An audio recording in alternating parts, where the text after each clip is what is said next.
cuál es el anhelo de nuestro corazón. Tú sabes cuál es el anhelo de nuestra vida, Padre. Y Señor, en esta tarde te pedimos que seas tú, Señor, quien guíe nuestra vida, que seas tú quien nos muestre el camino, quien nos diga por dónde debemos de caminar. Que seas tú, Señor, en todo momento, Señor, la roca de nuestra vida, Padre. Te bendecimos, Jesús, te bendecimos por ser tan grande, Señor, por ser tan misericordioso con nosotros. Señor, no merecemos, Padre, no merecemos tu gracia, Señor, no merecemos tu perdón, Padre, pero aún así tú eres misericordioso, Señor. Tú eres bondadoso con tus hijos, Padre, y nos amas. Gracias te damos, Jesús. Te bendecimos. Amén. Bueno, te voy a pedir que abras tu Biblia conmigo en el libro de Santiago, capítulo 1.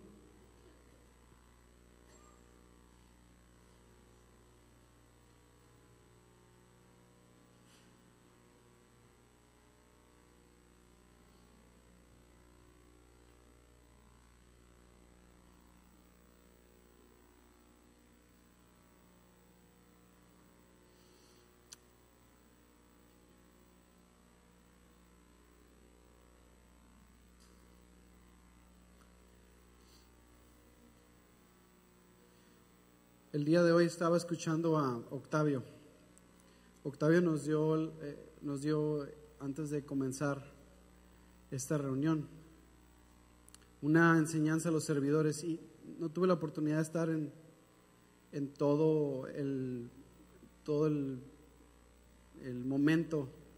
Llegué un poquito tarde por cuestión de trabajo, pero él nos estaba hablando acerca del orden, ¿no? Y cómo Dios es un Dios de orden, y cómo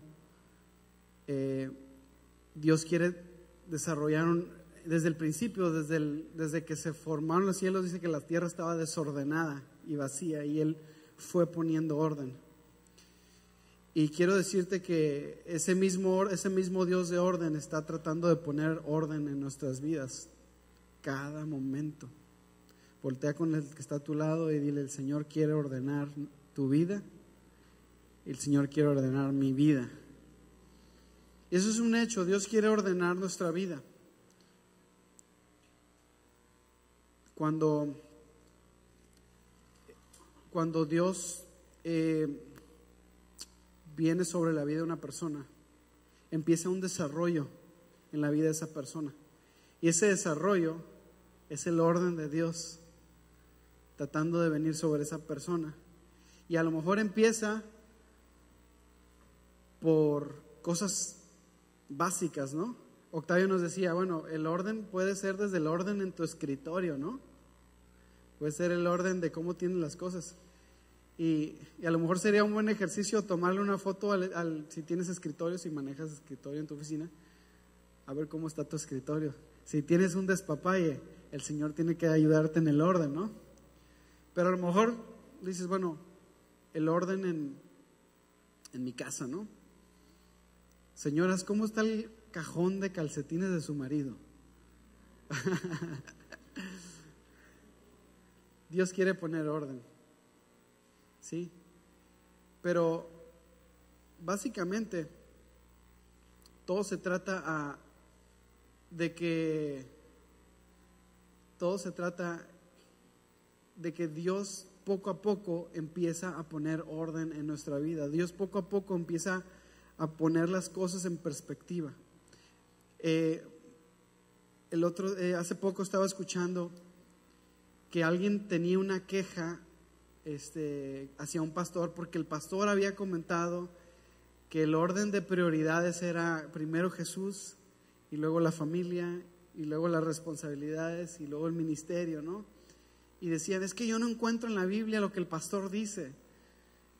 Pero, y claro que no lo encuentras literalmente o textualmente, pero a lo largo de la Biblia, si tú estudias, tú te vas a dar cuenta cómo las prioridades o Dios tiene un orden en cada cosa. Dios está poniendo orden en nuestra vida todos los días, ¿sí? Si tú te preguntas, bueno, ¿por qué de alguna u otra forma Dios está tratando de hablar a mi corazón y por qué me pasan estas cosas? ¿Por qué de repente parece que todo va muy bien y de repente retrocedo y como que no encuentro mi lugar? Siento que Dios no me está hablando. Créeme, Dios quiere poner orden. Pero para que el orden se dé en una persona, tiene que haber primero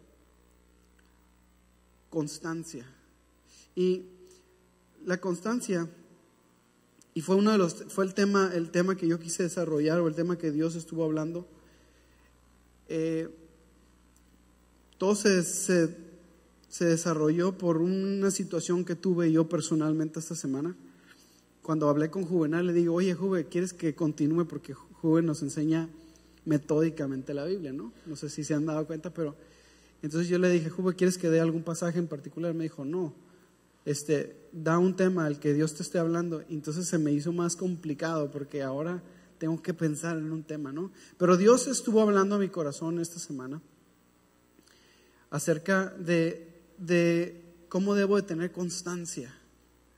Y todo, cuando yo estaba en una situación difícil esta semana y yo estaba pidiéndole a Dios su dirección, estaba en una encrucijada en donde tengo que tomar 2 o 3 opciones, en donde tengo que hacerle caso al Señor, escuchar su voz y decidir por cuál de estos 2 o 3 caminos debo de seguir en mi vida. Y es un asunto a lo mejor muy personal. Y cuando abro la Biblia y empiezo a leer Santiago,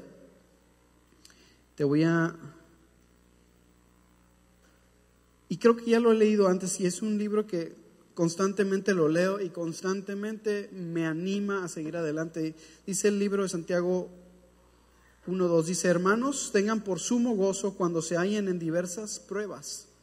Y yo me encontraba así, en una situación en donde tenía que decidir, era una prueba, como un examen, ¿no? Y sabiendo que la prueba produce paciencia. Y me gusta la palabra prueba porque ¿cuántos se acuerdan de cuando estábamos en la escuela? Y entonces, ya ahorita normalmente la palabra más común es examen, ¿verdad? Pero ¿a cuántos les gustan los exámenes? Levanten la mano. Nadie levantó su mano. Ok, los exámenes, ¿por qué no le gustan a la gente? A ver, deme una aquí. ¿Es un espejo? Ay, caray. Ande, la sacó el Wikipedia, ahí la trae en el teléfono. Nos sentimos desconfiados de estar lo suficientemente preparados. Bueno, pues es una. La prueba o el examen sirve para evidenciar qué tanto sabes, ¿cierto? En la carrera de medicina, yo me acuerdo que había maestros que me atoraban bien gacho. Si te querían dar lata, tú podías estudiar mucho, y aún por más que estudiaras, siempre había una cosa que te preguntaban, y te la preguntaban delante del paciente cuando estabas pasando visita, y el paciente se queda así como que, híjole, este es el doctor que me está atendiendo, ¿no? Ni modo, así es con el internado, ¿no? Pero la prueba pone en evidencia qué es lo que tenemos adentro, así de sencillo. Entonces, por eso dice Santiago, siéntanse por sumo gozo cuando se hallen en diversos exámenes, en diversas pruebas. ¿Por qué? Porque de la prueba dice, sabiendo que de la prueba se va a producir paciencia. Y por supuesto que se produce paciencia. Bueno, y es uno de los atributos. ¿Por qué? Porque ¿cuántas veces estamos en el examen y no quisiéramos ya saber cómo nos fue el resultado, ¿no? ¿Cuántas veces no hicimos un examen y te dijeron, bueno, dentro de una semana tengo las calificaciones, ¿no? Y estabas esperando porque no sabías si te había ido bien o te había ido mal. ¿Cuál es la característica para saber si te fue bien o no en el examen? Si estudiaste o no estudiaste, ¿no? Me acuerdo mucho de la anécdota de una persona que un joven se acerca en una reunión y le dice, pastor, necesito que ore usted por mí. Ah, sí. ¿Y qué? A ver, dime, platícame, un pastor de jóvenes, ¿no? Lo que pasa es que tengo un examen súper importante el día de mañana. ¿Y cómo te fue? ¿Ya estudiaste? Pues la verdad es que no he tenido chance de estudiar, pero es una prueba muy difícil y crucial para mí. Ok, vamos a orar. Señor, te pedimos por la vida de Juanito. Señor, el día de hoy te pido que tú acompañes a este joven en todo momento, Señor, y que el día de la prueba lo repruebes. Por burro, ¿no? Casi le dice. Y luego le reclama, oiga, ¿por qué ahora?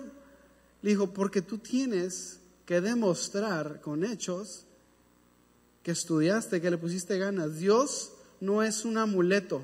Y yo quiero que te lleves esto a tu casa. Dios no es una llanta de refacción de la cual yo hago uso para cuando se me atora la carreta. ¿Estamos de acuerdo? Dios no es un amuleto que yo utilizo cuando estoy en broncas para que Dios me saque. Definitivamente no. Dios pone las pruebas para producir en ti algo. En este caso dice Santiago, paciencia. Quiero ver qué tan paciente eres, Verónica. ¿Sí? Quiero ver qué tan paciente eres, Pablo. Voy a poner delante de ti una prueba para ver qué tan paciente eres. ¿Cuántos han tenido pruebas últimamente? Levanten su mano. La pregunta es, ¿hemos sido pacientes? ¿Hemos esperado en Dios? ¿Hemos tenido sumo gozo? ¿Verdad que no? ¿Verdad que uno no puede estar a veces tan contento cuando está en una situación difícil? Es difícil, pero la Biblia dice que así debe ser.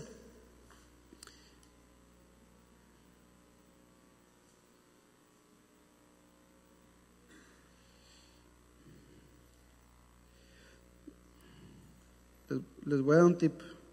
Hace rato me estaba regañando Octavio porque yo siempre utilizo aparatos electrónicos para la Biblia, eso. Y siempre me dicen que la Biblia, el libro es mejor, ¿no? Y el día de hoy tuve muchas actividades y no me traje la Biblia, traigo la Biblia en el teléfono celular. Pero nunca me ha pasado y es lo peor que puede pasar, ¿eh? Se los digo. Honestamente. Dice ¿no tendrán una Biblia física? ¿Me la prestas, Pedro? Porque estoy batallando con el celular ese. Bueno. Mira, ¿qué versión es esto, NBI, ¿es NBI? Creo que sí, ¿verdad? No, está bien. Hermanos míos, considérense muy dichosos. ¿Nos podemos considerar dichosos en ese momento? Esa es la pregunta. No, la mayoría de las veces no. Nos consideramos como qué mala suerte tengo, Chihuahua, ¿cómo le hago? Me siento atrapado, me siento frustrado, no puedo resolver ahorita la situación.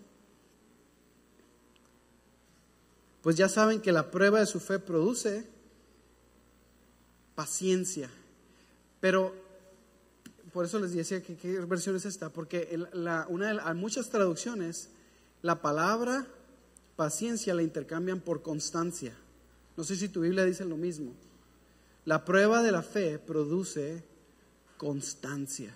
¿Y qué es la constancia?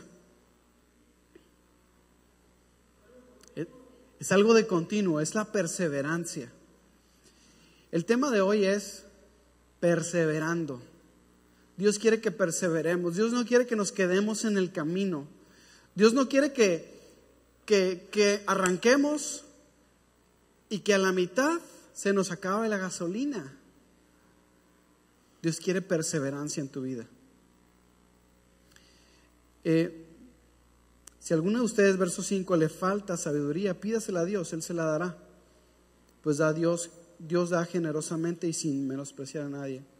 Pero pida con fe sin dudar.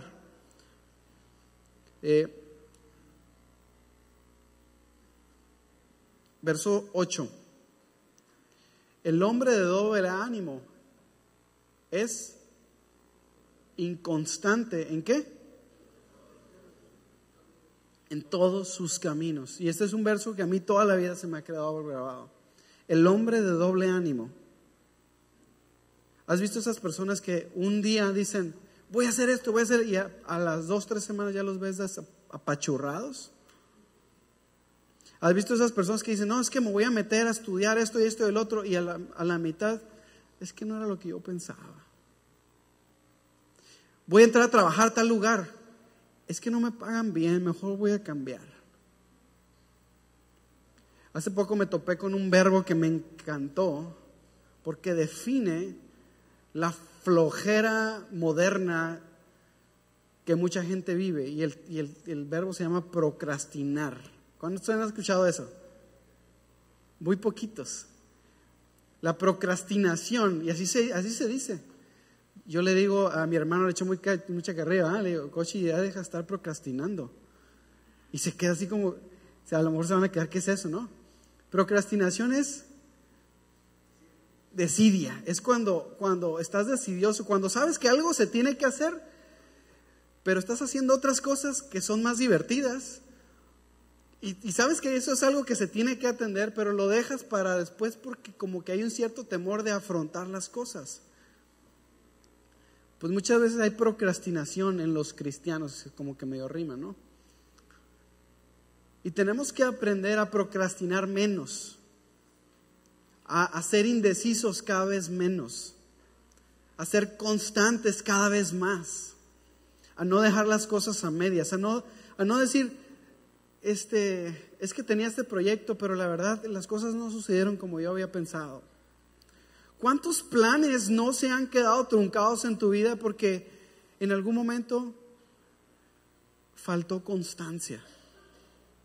El hombre de doble ánimo es inconstante en todos sus caminos. Y pareciera como una etiqueta que ya Dios pone, ¿no? No, es que fulanito va a ser inconstante en todos sus caminos. Imagínate que Dios dijera, no, es que fulanito es inconstante en todos sus caminos.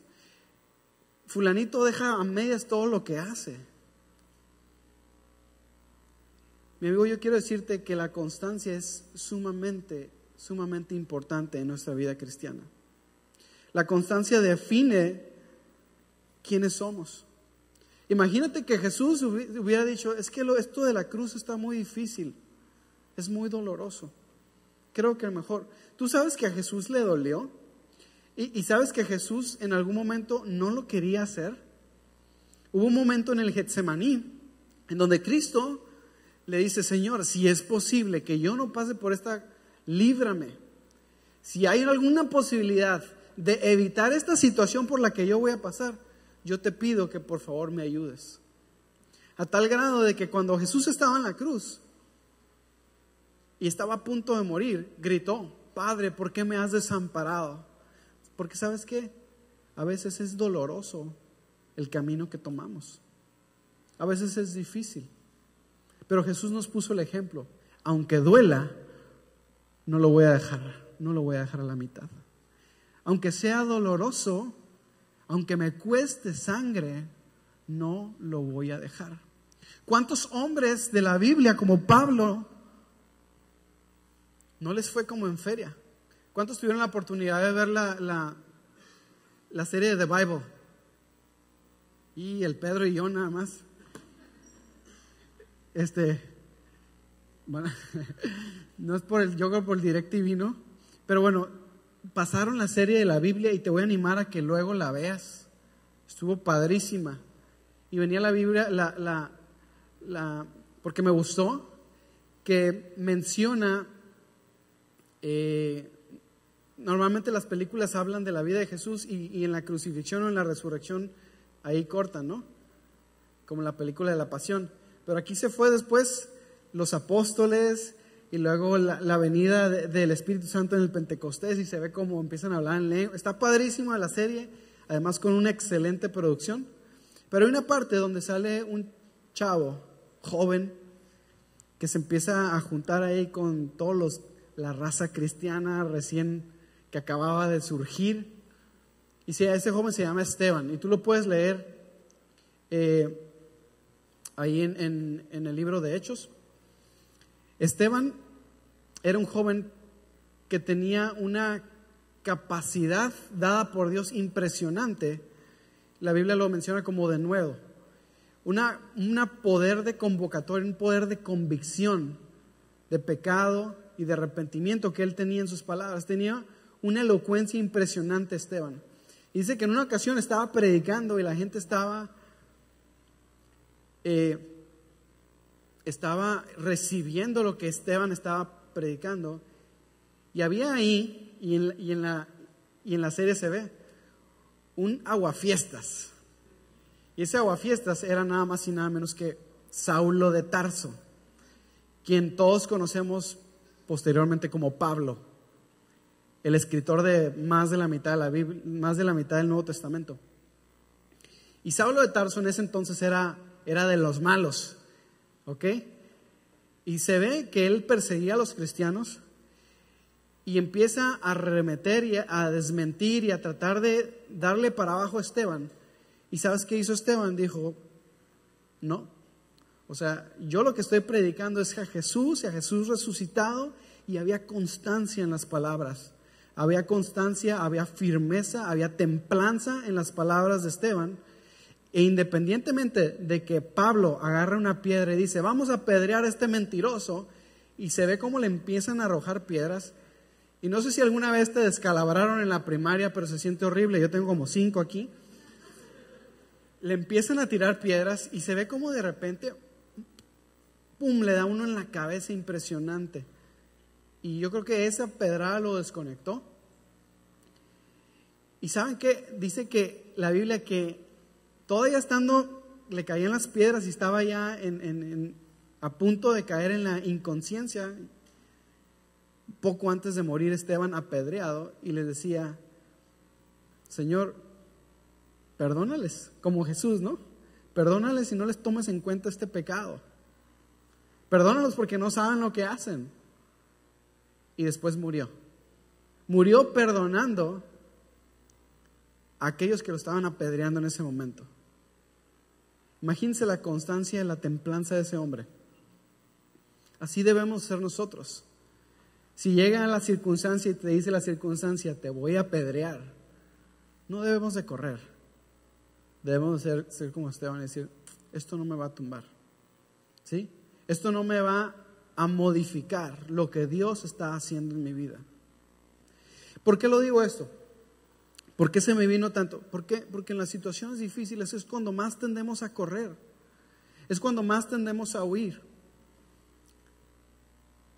Es cuando tendemos a olvidarnos que tenemos a Dios. ¿Y sabes qué? Recurrimos cuando tenemos, por ejemplo, un problema económico. Te dicen, tienes que hacer este pago y no tienes el dinero y urge hacerlo. Lo primero que haces es buscar el préstamo y voy a ver esto y voy a ver de dónde hago y consigo y esto y buscas todas las formas habidas y por haber. Lo logres o no lo logres, eventualmente dices, hay que orar. ¿Sabes que lo primero que se nos debe venir a la mente es, vamos a consultarlo con Dios, a ver qué opina el Señor? ¿Sabes que Dios va a proveer? No tengas miedo, Dios va a proveer. Tenemos que aprender a hacer constancia, a confiar en el Señor. Dice el verso 6, cuando pidas con fe sin dudar. ¿Sí? Dice, no dudando nada. ¿Por qué? Porque, ¿sabes lo que es la fe? lo van a decir, la definición de Hebreos, ¿no? Es la certeza de lo que se espera, la convicción de lo que no se ve. Está bien, eso es lo que dice la Biblia que es, así es como lo define. Pero si tú quisieras explicar la fe, ¿cómo la explicas? Confianza. Aquí Berta dio con la palabra clave, confianza. ¿Tú confías en Dios? Porque aquí hablamos de que la fe cristiana, nosotros tenemos la fe cristiana y sí, somos una fe, no somos una religión, somos la fe cristiana. Ok, la fe es confianza en Dios, vamos a definirlo así. La verdad, ¿confías en Dios? En el momento del aprieto, ahí estás confiando en Él. Y es ahí lo que la Biblia dice, tenemos que aprender a tener confianza. Pero pídale confiando en Él, confiando que Él va a lograr y que Él va a hacer lo que dijo que va a hacer. Pídale y pídele y piensa en tu cabeza, piensa en tu mente, ten en consideración que si la Biblia lo dice y si Dios ya lo dijo, Él lo va a cumplir. Dice la Biblia que Él no es hombre para mentir, Él no se equivoca, Él no se echa para atrás. Dios honra sus promesas. ¿Sabes cuántas promesas hay en la Biblia para ti? Montones. Puedes leer Salmos, puedes leer Proverbios, la cantidad abundante de promesas que Dios tiene para aquellos que le honran. ¿Por qué? Dice el verso 7. No piense pues que el que pida sin confianza o como con semiconfianza va a recibir cosa alguna de parte de Dios. ¿Y cuántas veces no hemos orado, pero como que todavía nos quedamos con la dudita de, no, pues ojalá se haga, ¿no?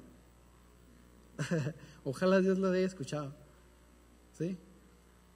Tenemos que pedir confiando en que Dios tiene la mejor solución. Y sabes que Dios no siempre nos contesta lo que nosotros queremos escuchar. ¿Estás de acuerdo conmigo? Pero Dios siempre va a tener la mejor respuesta.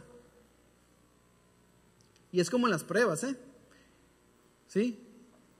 Dios siempre nos va, o sea, cuando en las pruebas así es, podemos estar ante una situación difícil y quisiéramos que las cosas se resolvieran de cierta forma. Y cuando le pedimos a Dios, a veces las cosas no se resuelven de la manera que nosotros habíamos pensado o creído. Pero aún así, el resultado, si Dios lo trajo, es siempre el correcto. Es el indicado para tu vida. Tenemos que aprender a tener esa confianza también en Él.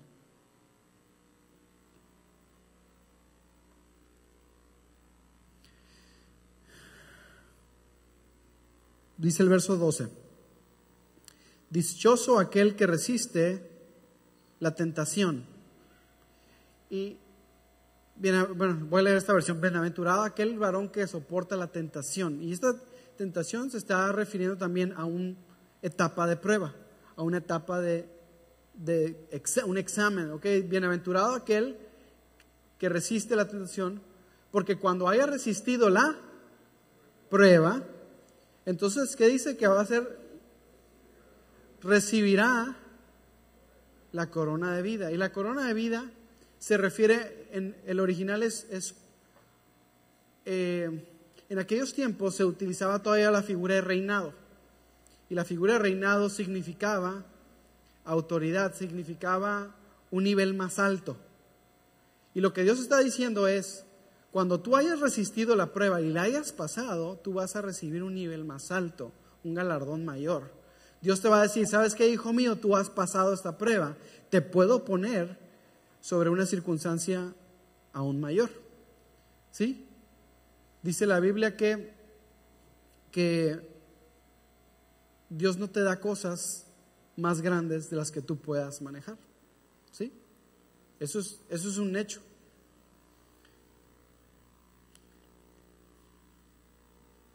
Ahora, recibirás esa corona de vida que Dios ha prometido para aquellos que le aman.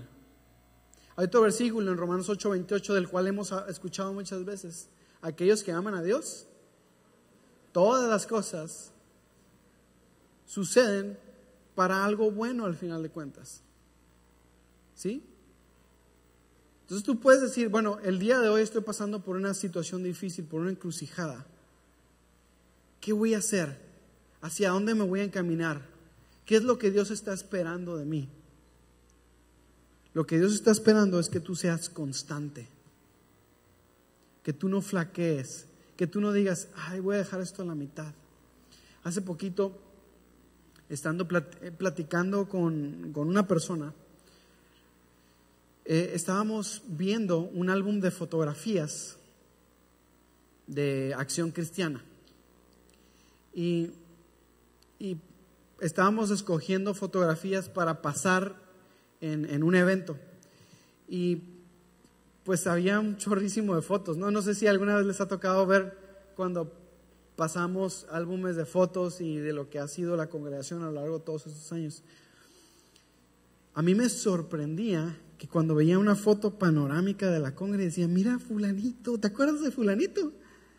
Y luego volteaba con mi esposa Laura y le decía, ¿te acuerdas de sutanito? ¿Qué habrá pasado con él? Y luego, y sutanito, y fulano, y mengano, y veíamos ahí, de todas las caras que veíamos, más de la mitad ya no estaban aquí. Y yo me preguntaba, bueno, yo espero que esas personas estén alimentándose de la palabra y tengan una vida y una relación personal con Dios. Eso espero y ojalá así sea. Pero ahí me decía, no, es que fulano de tal, no, ese se fue por las tortas, como dice el joven, ¿no? Se fue por las tortas, ¿no? Y sutano, no, creo que anda bien mal. Y sutano, y mangano, y perengano. ¿Sabes? Es bien duro escuchar que hay gente entre nosotros que por inconstancia ahí se quedó en el camino. Y a lo mejor ahorita están en una situación personal muy difícil. Una situación en la que yo no quisiera estar, en la que a lo mejor ninguno de nosotros quisiéramos estar. Pero todo se debe a que en algún momento fueron inconstantes en su camino. Tenemos que aprender a ser constantes, a decir, sabes que yo no me muevo, me cueste lo que me cueste. ¿Te acuerdas de Josué y Caleb?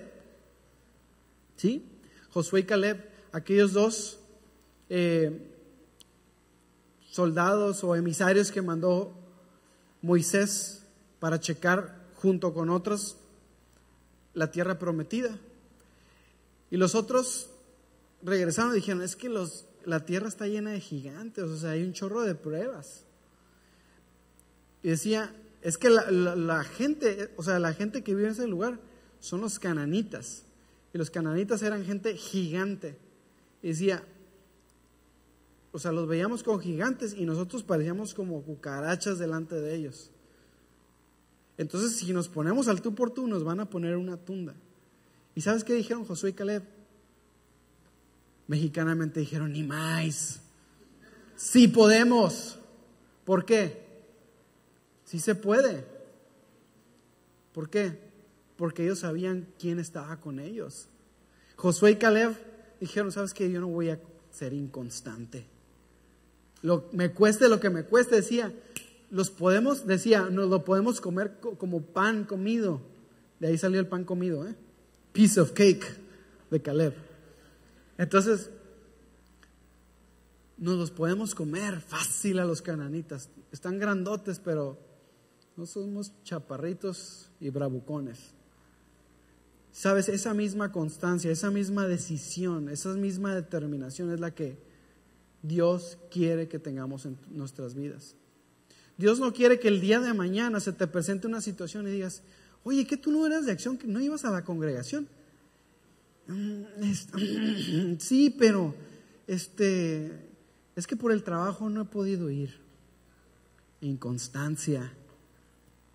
Oye, ¿que tú no eras, ya no has ido a la congregación que me habías comentado? Carraspeamos, ¿no?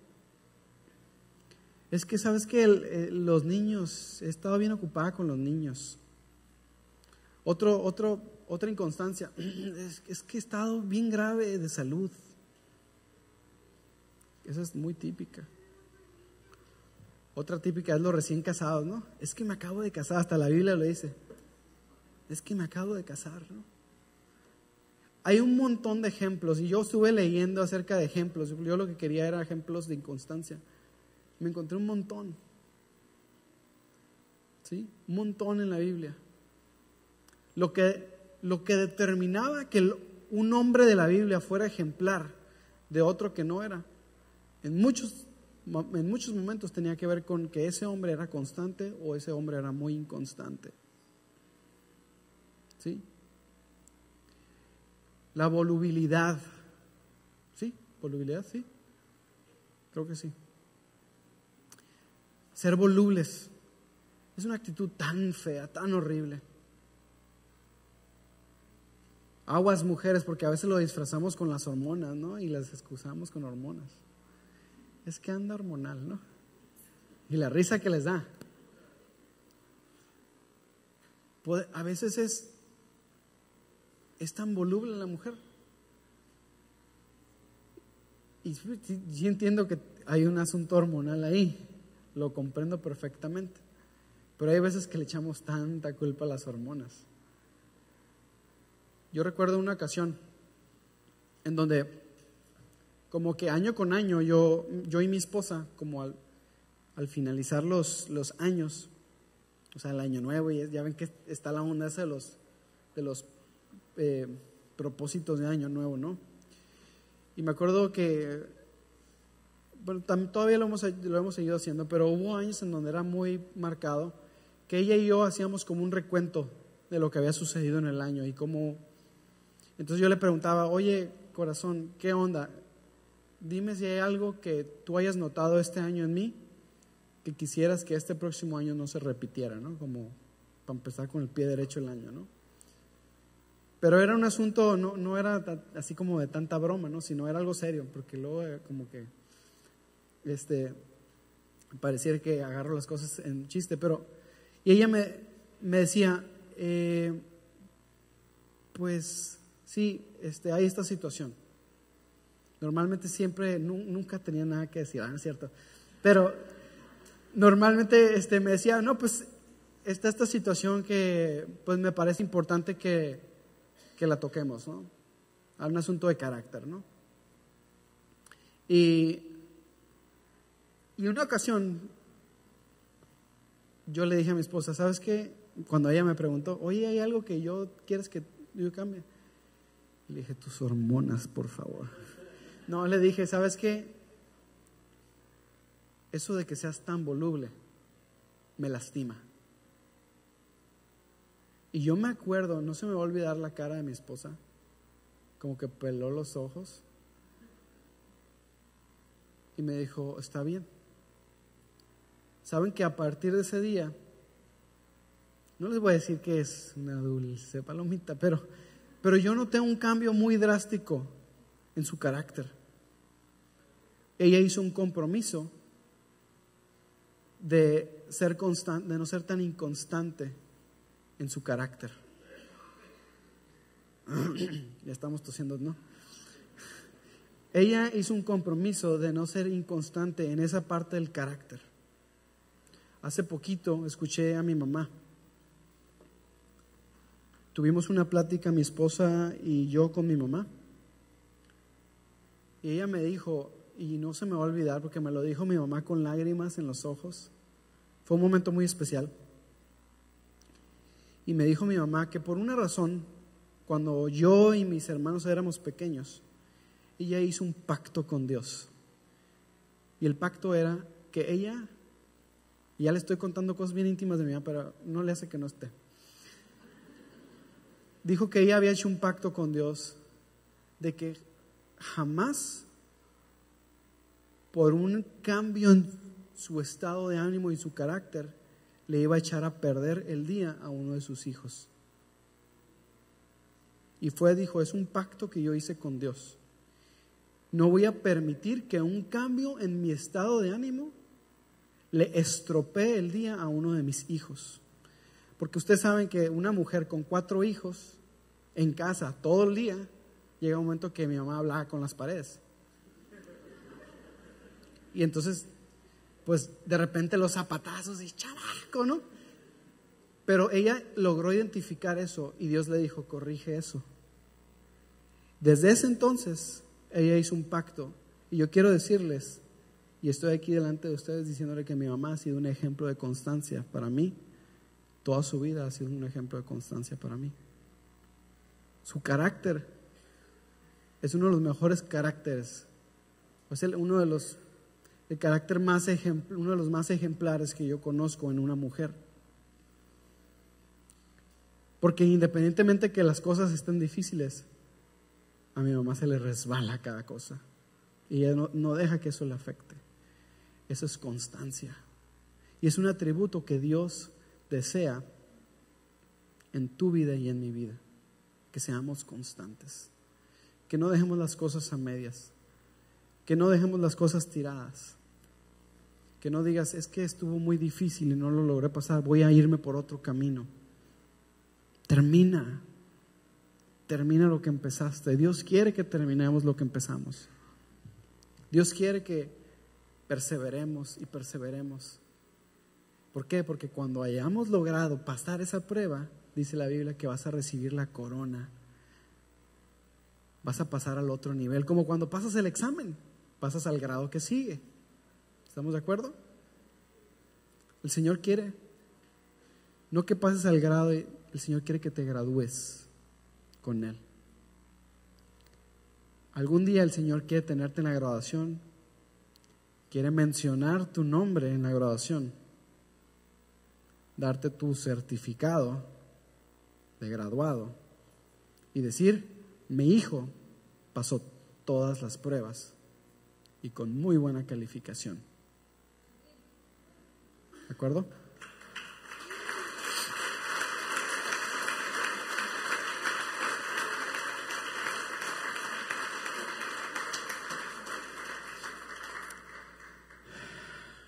Si tú quieres hacer un compromiso con Dios de ser constante, ponte de pie ahí en tu lugar. Vamos a orar. Señor, conocemos que hay detalles en nuestra vida, Padre, que nos apartan, nos alejan de los propósitos que tú tienes para nosotros. Conocemos que hay debilidades de carácter y oportunidades de mejorar muchísimas en nuestra vida. Padre, yo te pido que obres en mi carácter. Te pido que obres en mi carácter. No me dejes que el carácter gane y que le estropee el día a otra persona. No dejes que mi carácter domine, Señor, y deje las cosas a medias. Permíteme ser uno de los constantes. Uno de aquellos, Señor, que pasan la prueba. Uno de aquellos bienaventurados que son constantes en todos sus caminos, Padre. Señor, te bendecimos a ti porque tú, Señor, nos pusiste el ejemplo, Padre. Porque a través de Cristo, Señor, sabemos que tenemos el mejor ejemplo que existe. El ejemplo de constancia, el ejemplo de que aunque cueste sangre y sudor, tenemos que concretar la meta que tú pusiste delante de nosotros, Padre. Permítenos ser parecidos a ti, Cristo, parecernos cada vez más a ti, Cristo. Permítenos seguirte como ejemplo, que nuestros ojos estén puestos en ti, Padre. Ser un ejemplo también para los demás en constancia. Señor, tú conoces nuestro corazón y tú sabes qué cosas hay aquí adentro que se tienen que cambiar y que se tienen que modificar.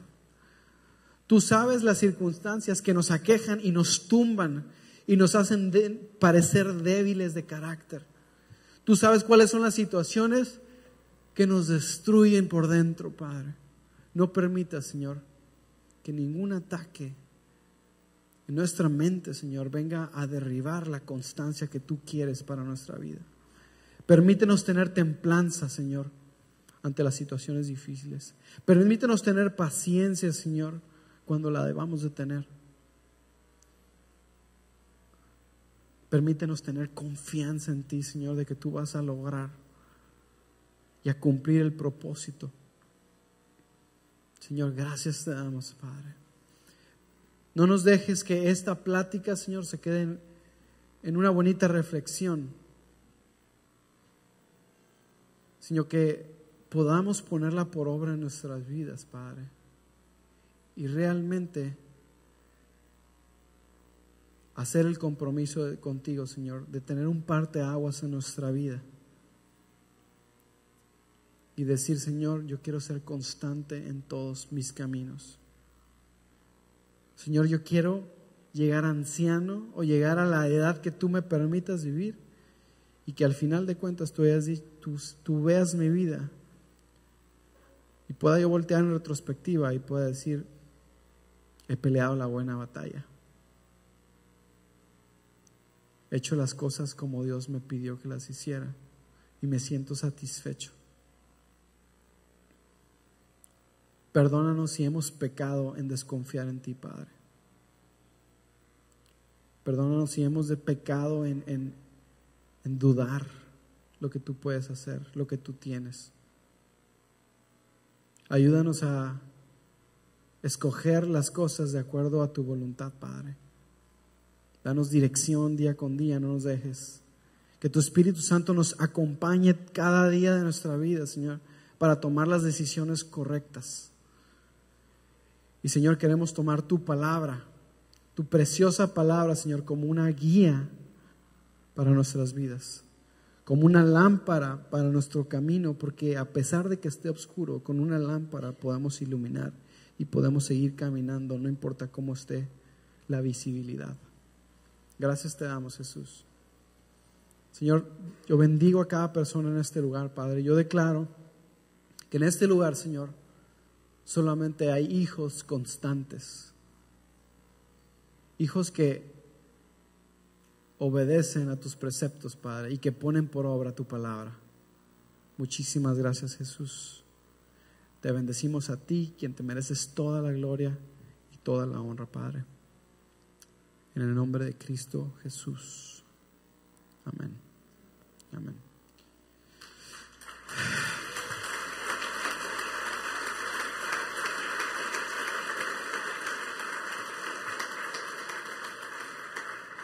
Despídete de alguien con un abrazo